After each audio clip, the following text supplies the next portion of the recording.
ఈ వీడియోను మీకు సమర్పిస్తున్నవారు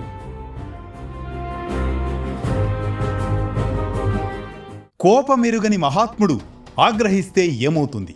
దూతగా వచ్చిన శ్రీకృష్ణుడు ఎవరిని హెచ్చరిస్తున్నాడు? మహాభారత యుద్ధానికి నాంది ఏమిటి? శాంతిని బలహీనతగా భావిస్తే దాని ఫలితం ఎంత భయంకరంగా ఉంటుందో తెలిపే అనగనగాలోని నేటి కీలక ఘట్టమే శ్రీకృష్ణ రాయబారం. మహామహితాత్ముడు అజాత శత్రుడే అలిగిన నాడు.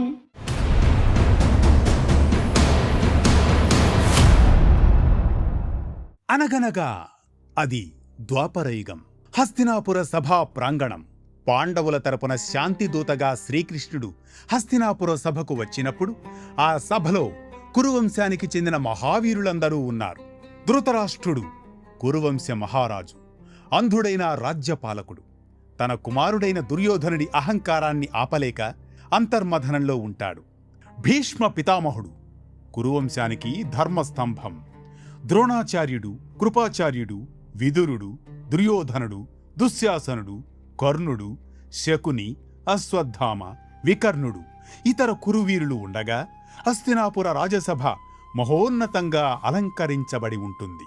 బంగారు స్తంభాలు, రత్న సింహాసనాలు, రాజకాంతులతో సభ ప్రకాశిస్తోంది. కాని ఆ వైభవం మధ్యలో ఒక గంభీరమైన రూపం ప్రవేశిస్తోంది. ఆ సమయంలో ద్వారపాలకులు గంభీరంగా ప్రకటిస్తున్నారు: బహుపరాగ్ బహుపరాగ్. ద్వారకాపురాధీశుడు, యాదవ వంశ తిలకుడు, దేవకీ నందనుడు, వసుదేవసుతుడు, మధుసూదనుడు, గోవిందుడు, జగన్నాథుడు, శాంతిదూతగా విచ్చేస్తున్న శ్రీకృష్ణ భగవానుడు సభలో ప్రవేశిస్తున్నారహో. సభా ద్వారాల వద్ద ఒక్కసారిగా శంఖనాదాలు, దుందుబి ధ్వనులు దిక్కులన్నింటినీ కంపింపజేస్తున్నాయి. రాజసభలో కూర్చున్న మహారాజులు, మహావీరులు ఒక్కసారిగా ద్వారం వైపు చూపులు మళ్లించారు. ఆ ప్రకటనతో సభలో ఒక అపూర్వమైన గంభీరం అలుముకొంది. భీష్మ పితామహుడు వెంటనే తన ఆసనం నుంచి లేచాడు. ద్రోణాచార్యుడు చేతులు జోడించాడు. విదురుడి ముఖంలో ఆనంద బాష్పాలు మెరిశాయి. బంగారు ద్వారాలు నెమ్మదిగా తెరుచుకున్నాయి. పీతాంబరం ధరించి వక్షస్థలంపై కౌస్తుభమణి ప్రకాశిస్తూ, తలపై నెమలిపించ కిరీటం వెలుగులు వెదజల్లుతూ, నీలమేఘశ్యాముల వర్ణంతో దివ్యకాంతిని ప్రసరింపజేస్తూ శ్రీకృష్ణుడు సభలో అడుగుపెట్టాడు. శ్రీకృష్ణుని ప్రతి అడుగుతో సభలోని వాతావరణం మారిపోయింది. ప్రశాంత చంద్రబింబంతో శ్రీకృష్ణ భగవానుడు.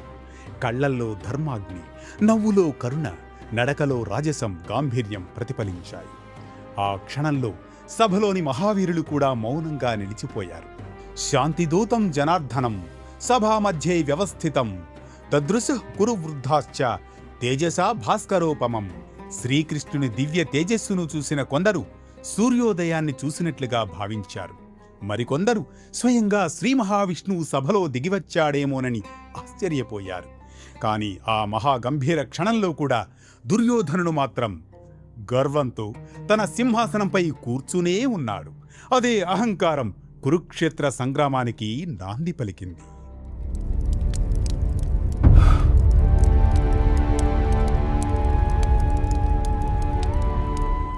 శ్రీకృష్ణుడు మెల్లగా కురువృద్ధుల వైపు, ముఖ్యంగా దుర్యోధనుడి వైపు చూశాడు. ఆ చూపులో కరుణ ఉంది, హెచ్చరిక ఉంది, ధర్మం ఉంది.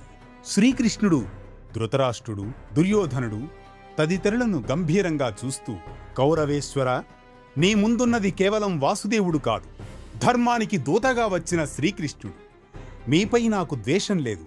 కాని ఒకవేళ అహంకారం ప్రస్ఫుటిస్తే మాత్రం ఈ కురువంశాన్ని వినాశనం వైపు నడిపిస్తుంది. నరాజ్యం కామయే పార్థాః ధర్మమేవాభికాంక్షితం రక్తపాతం నివర్తస్య శాంతిరేవ సనాతని. పాండవులు నీ శత్రువులు కాదు, నీ సహోదరులు. వారు యుద్ధం కోసం కాదు, న్యాయం కోసం నిలబడ్డారు. అరణ్యవాసం అనుభవించారు, అవమానాలను భరించారు. అయినా చివరకు శాంతినే కోరుతున్నారు. ఓ దుర్యోధన, రాజ్యం కోసం రక్తపాతం సృష్టించకు. అహంకారం క్షణికం, యుద్ధం తెచ్చే వినాశనం యుగాలు గుర్తుండిపోతుంది. జాగ్రత్త, ఇంకా సమయం ఉంది. ధర్మానికి తలవంచు. పాండవులకు రావలసిన భాగాన్ని ఇచ్చి శాంతిని నిలబెట్టు. నీ ఒక్క నిర్ణయం లక్షలాది ప్రాణాలను రక్షించగలదు. యుద్ధం మొదలైతే కురువంశం కన్నీటి సంద్రంలో మునిగిపోతుంది. ఇంకా సమయం ఉంది దుర్యోధన. ధర్మాన్ని అంగీకరించుము, శాంతిని నిలబెట్టుము. రాయబారానికి వచ్చినావే, రాయబారానికి వచ్చినావే. ఒకవేళ మీకీ సంధి ఆమోదయోగ్యం కాని ఎడల జరగబో విపరీత విపత్కర పరిణామములు కూడా తెలియజెప్పెదను, వినుము. చెల్లియో చెల్లకు తమకు చేసిన ఎగ్గులు సైచిరందరు, తొల్లి గతిల్చే నేడు నలు దూతగా బంపిరి సంధిసేయ. అలుగుటయే ఎరుంగని మహామహితాత్ముడు అజాత శత్రుడే అలిగిన నాడు, సాగరములన్నీ ఏకము కాకపోవు, ఈ కన్నులు 10,000 అని నొత్తురు చత్తురు రాజరాజా. నా పలుకులు విశ్వసింపుము, విపన్నులలో పులగావు మెల్లరల్. శ్రీకృష్ణుడు ధృతరాష్ట్ర సభలో ధర్మరాజు సహనాన్ని, ఆయన కోపం ఎంత భయంకరమో చెబుతారు.